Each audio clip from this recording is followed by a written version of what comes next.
अक्षय कुमार आया। एक राक्षस को हनुमान जी महाराज ने बगल में बैठा करके रखा था कि परिचय देते जाना कौन कौन आ रहा है। उस दूत ने बताया महाराज ये रावण का लड़का है अक्षय कुमार, वो आ रहा है। हनुमान जी को अंगद जी की याद आ गई। अंगद जी ने कहा था हनुमान जी जब जाइएगा ना और किसी को मारिए ना मारिए, अक्षय कुमार को जरूर मार के आइएगा। हनुमान जी ने कहा अच्छा ये अक्षय कुमार है। जैसे अक्षय कुमार को देखा आते हुए, हनुमान जी महाराज ने तुरंत क्या किया, एक पेड़ उठाया और रथ समेत अक्षय कुमार के ऊपर डाला और वहीं पर अक्षय कुमार समाप्त हो गया। एक दूत दौड़ा दौड़ा गया रावण के पास, कहने लगा महाराज मर गया, महाराज मर गया, महाराज मर गया। कह रावण ने कहा बहुत बढ़िया, मर गया बंदर? कहे महाराज बंदर नहीं मर गया, आपका लड़का मर गया। कौन मर गया? अक्षय कुमार। जैसे ही अक्षय कुमार के मरने की सूचना मिली, उसी समय पर रावण का दूसरा पुत्र कौन है? मेघनाद। कौन? मेघनाद, अर्थात उसका एक नाम है इंद्रजित। अब रावण ने मेघनाद को भेजा है हनुमान जी को पकड़ के लाने के लिए। उन्होंने कहा कि मारना मत, उन्होंने कहा कि उसको मारना नहीं है, उसको लेकर के सभा में आना है। अब रावण की आज्ञा पा करके अब इंद्रजित चले। हाँ चला इंद्रजित अतुलित जोधा, चला इंद्रजित अतुलित जोधा, बंधु बधन सुनी उपजा क्रोधा, कपि देखा दारुण भट आवा, कट कटाई गर्जा अरुधावा, रहे महाभटता के संगा, कहीं कहीं कपि मर देश निज अंगा, मुठिका मार चढ़ा तरु जाई, ताही एक क्षण मूर्छा आई, ताही एक क्षण मूर्छा आई। चला इंद्रजित अतुलित जोधा। इंद्रजित चले अपने भट और सूटों को लेकर के, सारे गए। इंद्रजित ने जैसे हनुमान जी को देखा, यही वो वानर है। हनुमान जी ने कहा अच्छा ये भी रावण का पुत्र है। अब इंद्रजित तो माया से गायब हो गए। अब जो वहां पर भट और महाभट थे वो फंस गए चक्कर में। हनुमान जी ने क्या किया, अच्छा बंदर को किसने किसने देखा है? देखा है ना, कितने बड़े बड़े बाल होते हैं ना बंदरों के, होते हैं ना बाल, पूरे शरीर में बाल ही बाल तो रहते हैं, है ना, रहते हैं। तो हनुमान जी महाराज ने अपने सभी रोमों को, सभी बालों को एक नुकीले आकार में परिवर्तित कर दिया। किसने? जैसे लोहे की कील होती है ना छोटी छोटी, उस आकार में अपने सारे बालों को बनाया और उसके बाद 15 को इस तरफ और 15 राक्षसों को इस तरफ लेकर के लगे रगड़ने हनुमान जी महाराज उन कीलों में। हनुमान जी महाराज से दूत कहते महाराज हमारी कोई गलती नहीं है, ये इंद्रजित हमको लेकर के आया था, हम नहीं आना चाहते थे, ये हमको लेकर के आया और हमको फंसा करके खुद भाग गया। हनुमान जी महाराज ने कहा तुम्हें बड़ा बलवान बनने का शौक था ना, अब मैं बताता हूँ। कहे महाराज आज हमको छोड़ दीजिए, हम दोबारा कभी युद्ध करने नहीं जाएंगे, हम तो कसम खा लिए कि हम कभी युद्ध करने नहीं जाएंगे। अब हनुमान जी महाराज ने ऐसा उन राक्षसों को रगड़ा है कि बेचारे आए थे काले काले, और जब रगड़ दिए हनुमान जी महाराज तो एकदम गोरे बन गए सारे। मेघनाद ने ऊपर से देखा, अरे मैं तो काले राक्षसों को लेकर के आया था, ये सब तो गोरे गोरे बन गए। मेघनाद ने कहा कि ये वानर लगता है बड़ा बलशाली है, बड़ा बलवीर है। हनुमान जी महाराज के सामने जैसे ही मेघनाद आया, हनुमान जी महाराज ने एक मुष्टिका का प्रहार किया। उसी समय पर मेघनाद वहां पर एक क्षण के लिए मूर्छित हो गया। जब मूर्छित हो गया तो हनुमान जी महाराज देखने लगे कि अब ये होश में आए, फिर मैं इसको एक मुष्टिका मारूं। जैसे मेघनाद ने देखा, अरे बाप रे बाप, ये बानर तो ऊपर ही बैठा है। उसी समय पर मेघनाद ने अपनी माया से हनुमान जी पर ब्रह्मास्त्र का प्रहार किया। जैसे ही ब्रह्मास्त्र का प्रहार किया, हनुमान जी महाराज को देखिए एक वरदान है कि उनके ऊपर किसी भी देवता का अस्त्र और शस्त्र कार्य नहीं करेगा, विफल हो जाएगा। लेकिन ब्रह्मा जी का शस्त्र था। हनुमान जी ने कहा कि अगर मैं इसका मान नहीं रखूंगा तो इसकी सत्ता कम हो जाएगी, इसका अर्थ कम हो जाएगा। इसलिए हनुमान जी महाराज ने ब्रह्मास्त्र को प्रणाम किया और मूर्छित होने का नाटक करने लगे, अभिनय करने लगे। हनुमान जी महाराज लेट गए। मेघनाद ने कहा कि अब इस वानर को के चलो महल में। दूतों ने कहा हम तो इनको ना लेकर के जाएंगे, आपको लेकर के जाना हो तो ले जाइए, इसके हाथ पैर खुले हुए कितनी देर उठ जाए और हमको मारने लग जाए, या तो इसको पहले बांधिए फिर हम लेकर के जाएंगे। तब यहाँ पर नाग पास में इंद्रजीत ने हनुमान जी महाराज को बांधा और अब कहा अब लेकर के चलो। सारे दूतों ने हनुमान जी महाराज को उठाया और लंका की ओर लेके जाने लगे। अब हनुमान जी महाराज बेहोश हो तब तो वो तो अभिनय कर रहे थे, जब लेकर के जाने लगे हनुमान जी महाराज ने आंखें खोली, दूतों ने देखा अरे बाप रे बाप, ये बानर तो अभी जग रहा है। कहे महाराज हमारी कोई गलती नहीं है, मेघनाथ आप कहा है बांध के लेके जाने के लिए, महाराज हमको क्षमा कर दीजिए, हमारी कोई गलती नहीं है, हमारा इसमें %.5 मन नहीं है महाराज। हनुमान जी ने कहा अच्छा मेघनाथ जबरदस्ती कर रहा है? कहे हाँ महाराज आप ही कुछ करिए। कहे मैं एक शर्त पे तुमको छोड़ूंगा, हम आपकी सारी शर्त मानेंगे हनुमान जी महाराज, आप बस हमको प्राण दान दे दीजिए बस।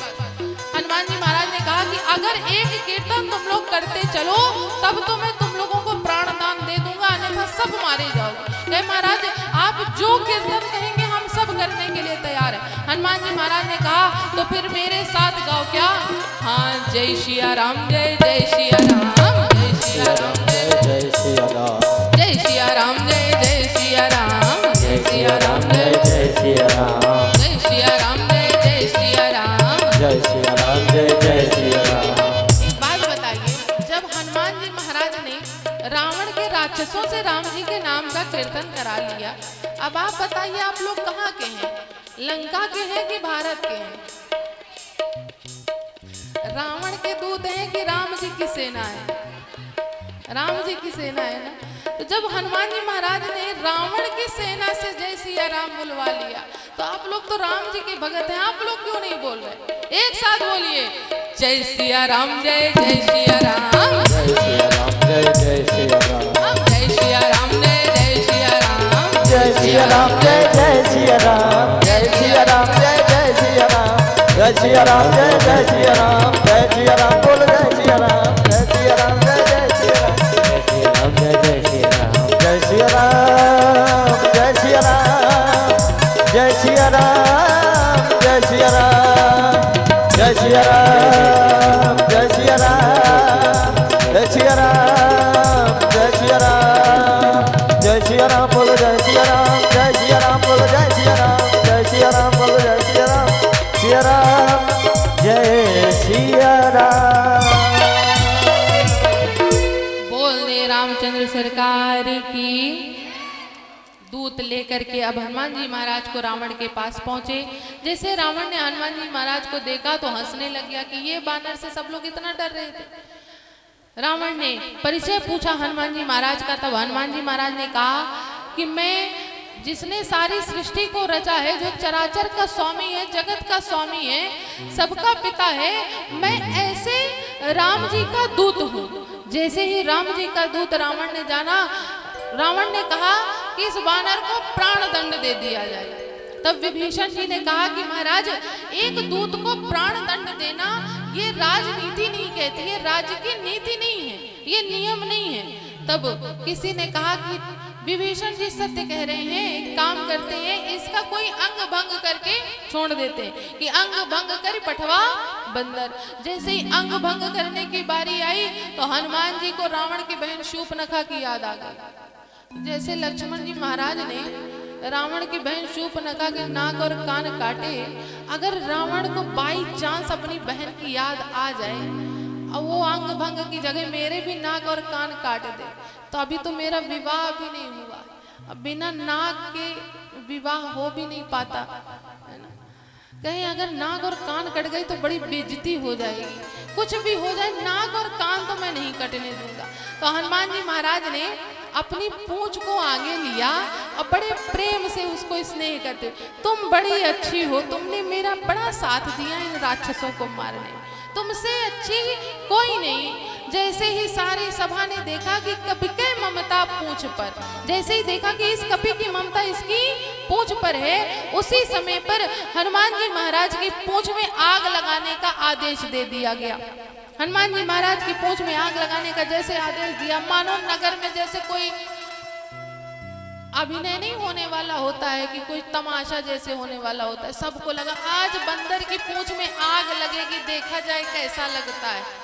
सारे नगर वाले इकट्ठे हुए, किसी ने 1 टीन का तेल का दिया, किसी ने 2 टीन तेल के दिए, किसी ने कपड़े का थान दिया। चंदा इकट्ठा हुआ अग्नि दहन के लिए। भाई देखिए, अपनी ही नगरी को जलाने के लिए सब लोग चंदा दे रहे हैं। किसी ने कहा हमारा 10 मीटर कपड़ा है, किसी ने कहा हमारा 50 मीटर है, किसी ने कहा 1 टीन हमारी तरफ से तेल, किसी ने कहा 1 टीन हमारी तरफ से घी।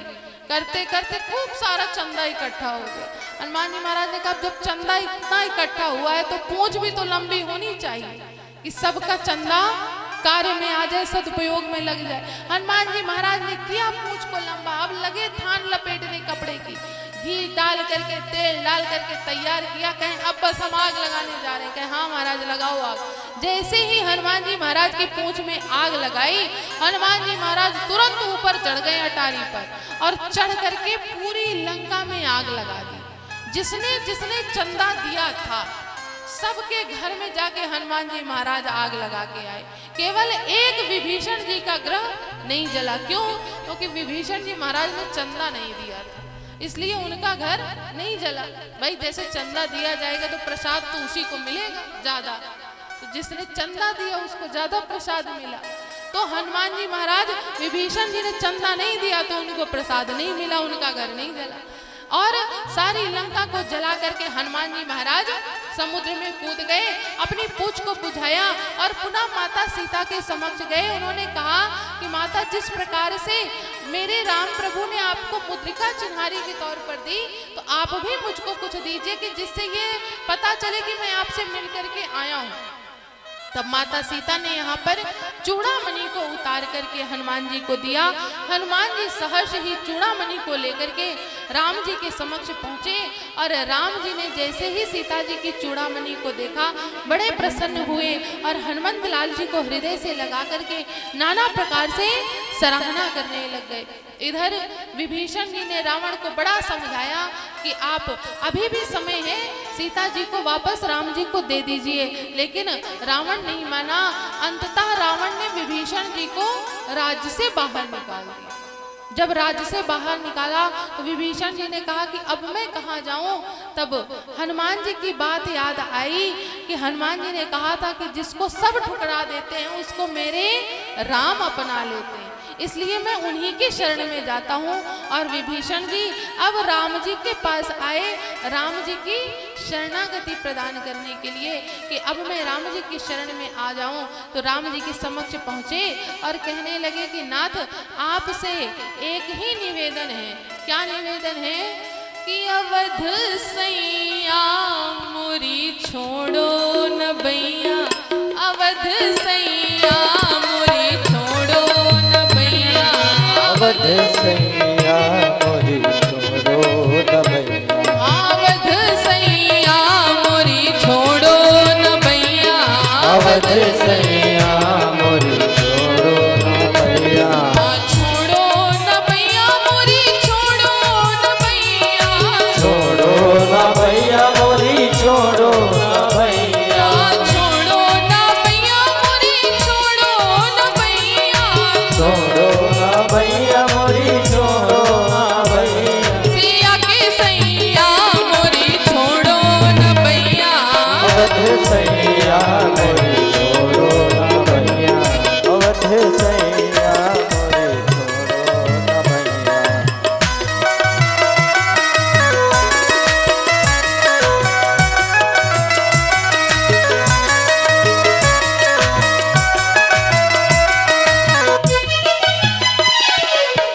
तुम जानत सब अवगुण मेरो, तुम जानत सब अवगुण मेरो, तुम जानत सब अवगुण मेरो, तुम जानत सब अवगुण मेरो,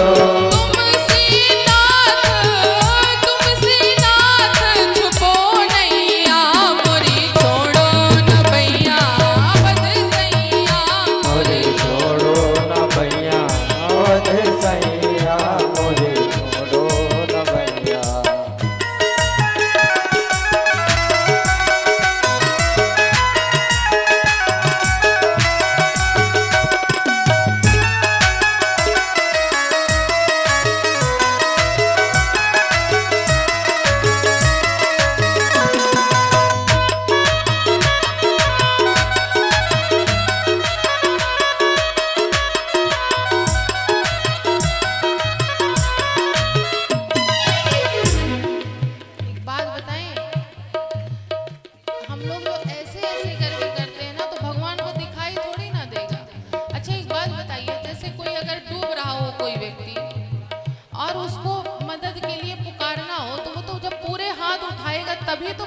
लगेगा कि सामने वाला हमको मदद के लिए पुकार रहा है कि नहीं। अब हम इतने हाथ उठा करके कहें बचा लो तो भला कोई आएगा बचाने के। जब हम कहेंगे कि बचा लो कोई, तब आएगा कोई बचाने। इसी तरह से हम लोग ना इस माया रूपी भव के सागर में डूब रहे हैं। अगर इस माया रूपी भव के सागर को पार करना है तो भगवान को पूरे हाथ उठा करके दिखाना पड़ेगा कि भगवान हम बुला रहे हैं आपको, आप आइए और हमको इस भव के सागर से पार कराइए। तो कौन कौन चाहता है कि भगवान उनके हाथ को पकड़े।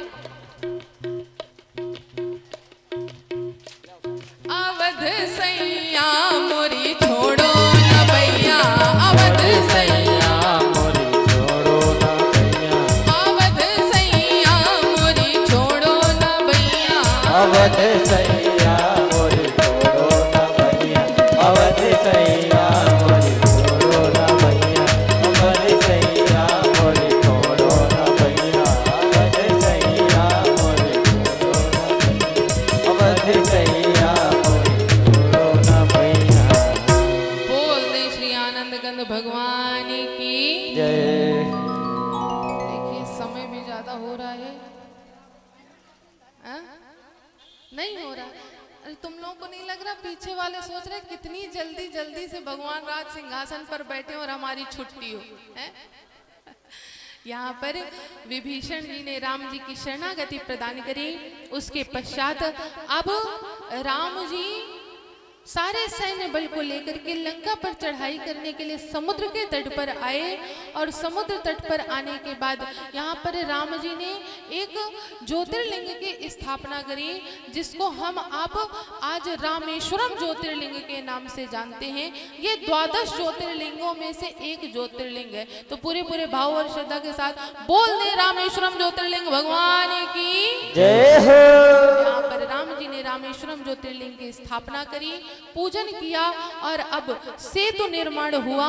सेतु निर्माण होने के बाद अब राम जी सारे सैन्य बल को लेकर के अब पहुंचे हैं कहाँ? लंका पहुंचे। अभी भी राम जी चाह रहे हैं कि ये युद्ध रुक जाए, इसलिए उन्होंने अंगद जी को पुनः भेजा है कि आप शांति दूत बनकर के जाइए, शायद रावण मान जाए और युद्ध ना हो। लेकिन अंगद जी ने भी रावण को बहुत समझाया। अंततः अब युद्ध प्रारंभ हुआ। हम लोग अब आप लोग आ गए कहाँ पर? युद्ध कांड में, अर्थात लंका कांड में। तो देखिए क्या है कि लंका कांड में है लड़ाई, है ना, युद्ध है।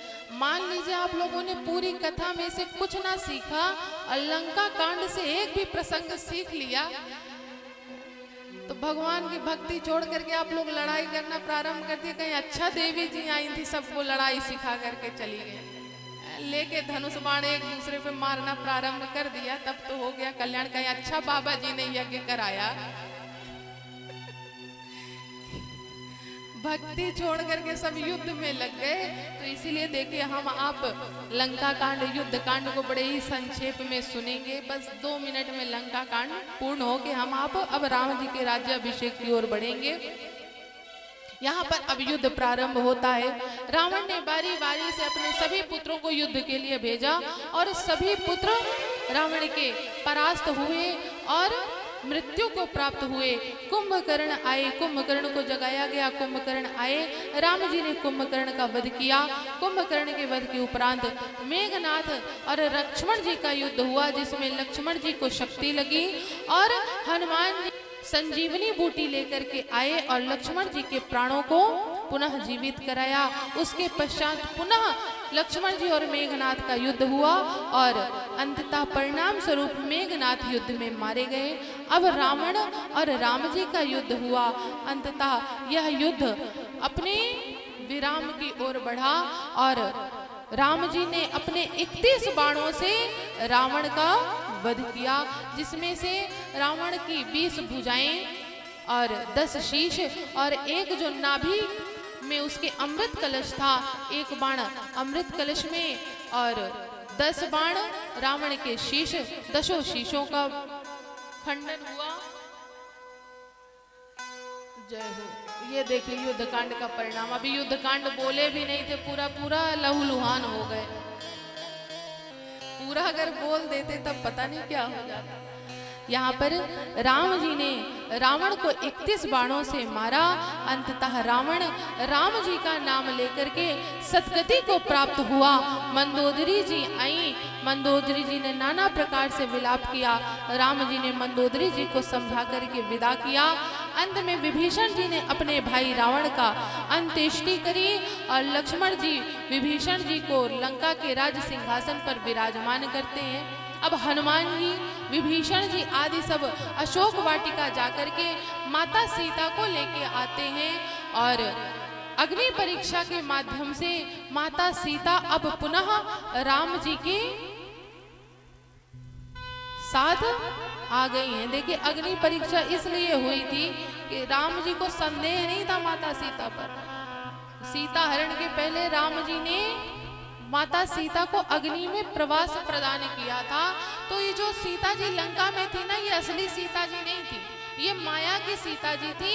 अग्नि परीक्षा के माध्यम से माया की सीता अग्नि में ही प्रवेश कर गई और जो माता सीता थी वो पुनः अग्नि से राम जी के समक्ष आई। और अब राम जी, लक्ष्मण जी, माता सीता, विभीषण जी आदि सहित पुष्पक विमान पर आरूढ़ हुए, क्योंकि अब 14 वर्षों का वनवास काल पूर्ण होने को था। और भरत जी ने कहा था कि अगर एक भी दिन ज्यादा हो गया तो आप मुझको जीवित नहीं पाएंगे।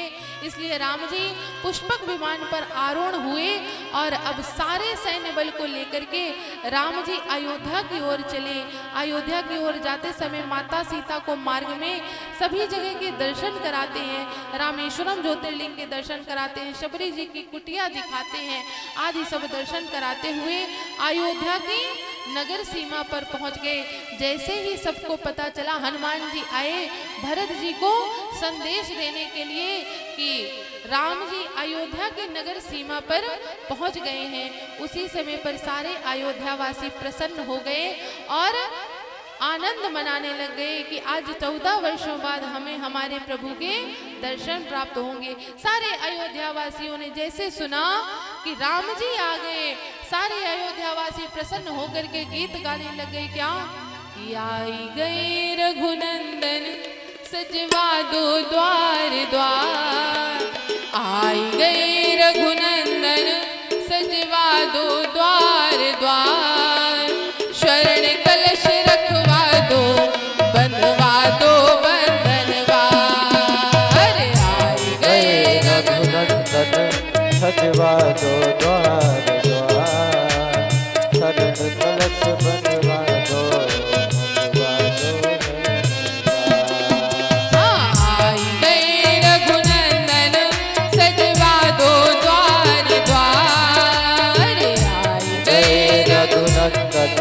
सजवा दो द्वार द्वार, स्वर्ण कलश रखवा दो बंधवा दो बंधनवार, स्वर्ण कलश रखवा दो बंधवा दो मंगलदार।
सबरी नगरिया है आई,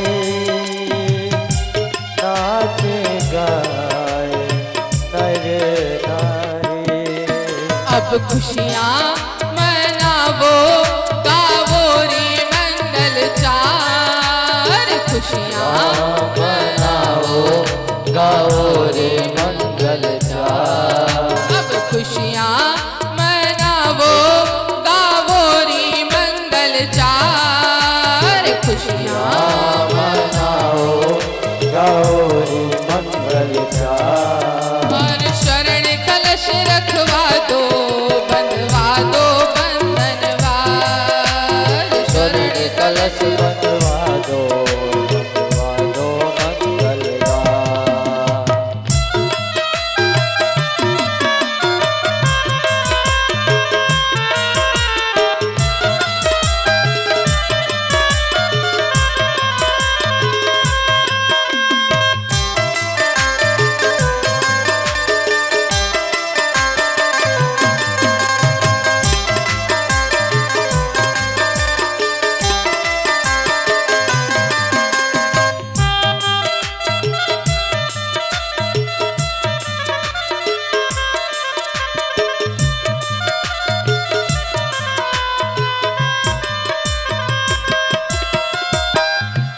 ये बताइए कौन कौन प्रसन्न है कि राम जी पुनः अयोध्या आ गए? कौन कौन प्रसन्न है? मीठी मीठी तालियों के साथ। हमें लगता है पीछे के भाई लोग प्रसन्न नहीं है, कह रहे हैं अरे क्या है, आएंगे तो ठीक है, नहीं आएंगे तो ठीक। कौन कौन प्रसन्न है? पूरे पूरे हाथ उठा करके मीठी मीठी तालियों के साथ। हाँ आई गए रघुनंदन सजवा दो द्वार द्वार आई गए रघुनंदन सजवा दो द्वार द्वार शरण कलश रखवा दो बंधवा दो बंधनवार शरण कलश बंधवा दो मंगलवार।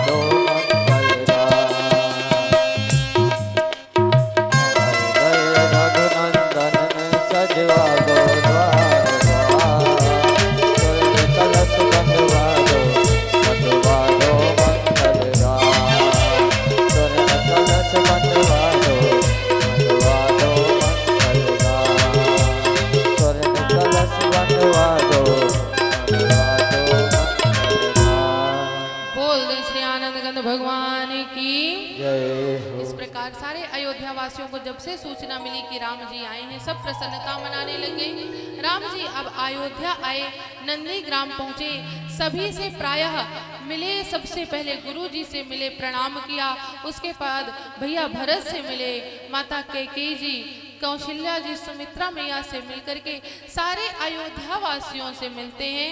और अयोध्या वासियों से मिलने के बाद अब राम जी को महल में लेकर के गए और उनको तपस्वी वेश परिधान उनका हटाया गया और राजसी परिधान धारण कराए गए, स्नान आदि कराया गया। जब राजसी परिधान में गुरु वशिष्ठ जी ने राम जी को देखा ना, तो उन्होंने कहा अब मैं राजा दशरथ जी जैसे कल पर बात नहीं टालूंगा, आज ही मैं राम का राज्याभिषेक कर दूंगा। मैं कल का इंतजार नहीं करूंगा, अब मैं आज ही राम का राज्याभिषेक करूंगा। और इसी बात को करते हुए गुरु वशिष्ठ जी ने राम जी और माता सीता को राज सिंहासन पर विराजमान किया और गुरु वशिष्ठ जी ने राज तिलक करके राम जी को राजा बनाया। जैसे ही राम जी और माता सीता राज सिंहासन पर बैठ करके राजा और रानी बन गए, सारे अयोध्यावासी बड़े प्रसन्न हुए। जो भी इस दृश्य को देख रहा था प्रसन्न हो रहा था। और आकाश में सारे देवता पुष्प वर्षा कर रहे हैं। सभी लोग आकर के सीता राम जी की उस मनोहर छवि के दर्शन करते हैं और कहते हैं क्या कि सीता राम जी की प्यारी रजधानी लागे, रजधानी लागे, मोहे मीठो मीठो सरयू जी को पानी लागे। सीता राम जी की प्यारी रजधानी लागे, रजधानी लागे, मन मीठो मीठो सरयू जी को पानी लागे। सीता राम जी की प्यारी रजधानी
महाराज है जाकर के सीताराम जी की पावन झांकी का पूजन करें और तिलक करें। उसके पश्चात हम आप उत्सव मना करके कथा को विश्राम देते हैं।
मन मीठो मीठो सरयू जी नो पानी लागे।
समस्त हमारे जो कमेटी के सदस्य हैं ध्यान दें, क्योंकि अब कथा विश्राम की ओर जा रही है। हम आपका सौभाग्य है कि आज हमें ये तिलक करने के लिए मिल रहा है ठाकुर जी का। वैसे हम आप इतने बड़भागी नहीं हैं भगवान को राजा बना सके, लेकिन कथा के माध्यम से राज तिलक हो रहा है। तो सर्वप्रथम हमारे कमेटी के सदस्य और समस्त कथा पंडाल में पधारे हुए जोगी माताएं, बहनें, भाई बंधु सभी को आकर के ठाकुर जी का तिलक करना है।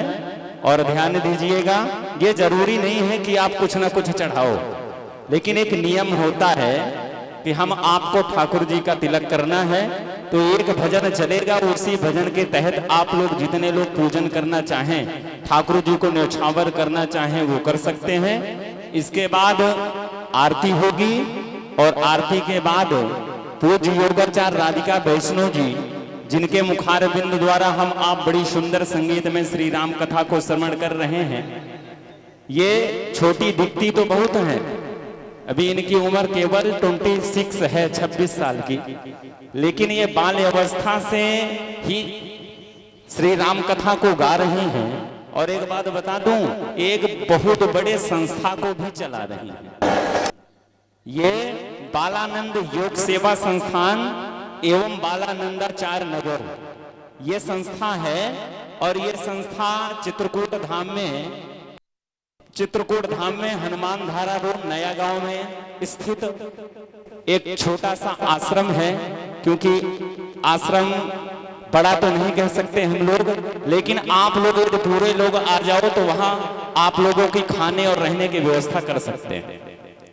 एक बात और विशेष बता दें हम आपको, ये जो कथा चलती है ना, इस कथा से जो धन मिलता है या जो आरती में चढ़ता है, इसका टोटल जितना भाग होता है, आय होती है ना, तो श्री प्रयागराज महाराज में जो माघ के महीने में महापर्व लगता है या कुंभ का पर्व लगता है, उस विशाल पर्व में चकाचक इस दक्षिणा से विशाल भंडारा निरंतर 1 महीना चलता है। तो सभी लोग ताली बजा दें। हम आपका सौभाग्य है कि इस धरा में श्री महात्मा दास त्यागी जी हमारे गुरु भाई हैं, जो बड़े गुरु भाई हैं, इनकी असीम कृपा से आज विशाल श्री राम महायज्ञ सफलता की ओर जा रहा है। तो आप समस्त धर्म प्रेमी बंधु, माताएं, बहनें, भाई बंधु सभी से करबद्ध निवेदन, सभी ठाकुर और ठकुराइन जी का तिलक करेंगे, यथाशक्ति न्यौछावर करेंगे और फिर इसके बाद आरती करेंगे। जय श्री राम।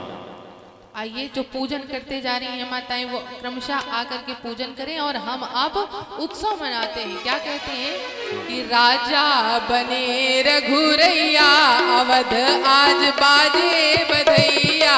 राजा बने रघुरैया, अवध बाजे बधैया। राजा बने रघुरैया, अवध आज बाजे बधैया। राजा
राजा बने रघुरैया, अवध आज बाजे बधैया। राजा बने रघुरैया, अवध आज बाजे बधैया। राजा बने रघुरैया, अवध आज बाजे बधैया। राजा बने रघुरैया, अवध आज बाजे बधैया।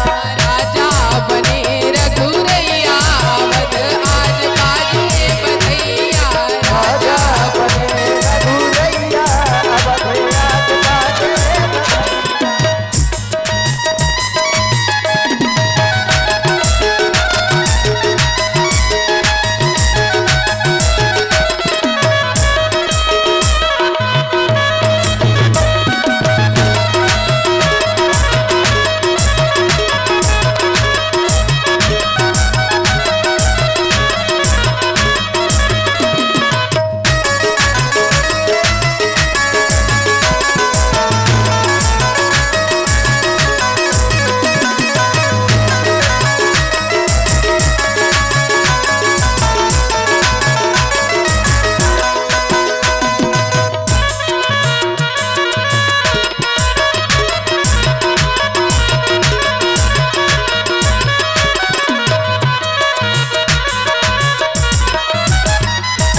अवधपुर धन्य महाराजा, धन्य अवधपुर धन्य महाराजा। धन्य अवधपुर धन्य महाराजा। धन्य धन्य तीनों मैया, अवध आज बाजे बधैया। राजा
सुनवा रानी लुटावली अन धन सुनवा लुटावली अन धन सुनवा अन धन सुनवा अन धन सुनवा सुनवा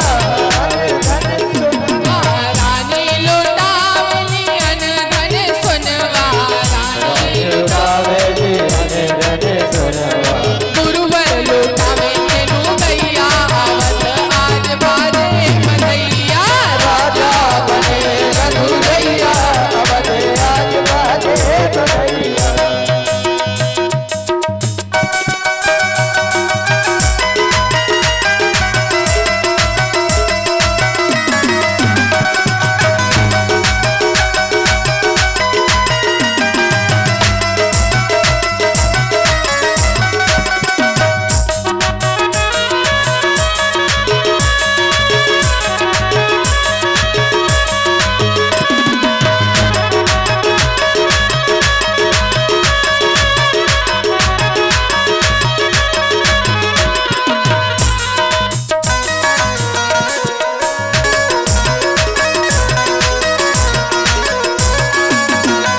राजा बने रघुरैया अवध आज बाजे बधैया राजा बने रघुरैया अवध आज बाजे बधैया राजा बने रघुरैया अवध आज बाजे बधैया राजा बने रघुरैया अवध आज बाजे बधैया बाजे बधैया सखी बाजे बधैया बाजे बधैया सखी बाजे बधैया बाजे बधैया सखी बाजे बधैया बाजे बधैया सखी बाजे बधैया राजा बने रघुरैया अवध आज बाजे बधैया राजा बने रघुरैया अवध आज बाजे बधैया राजा बने रघुरैया अवध आज बाजे बधैया राजा बने रघुरैया अवध आज बाजे बधैया राजा बने रघुरैया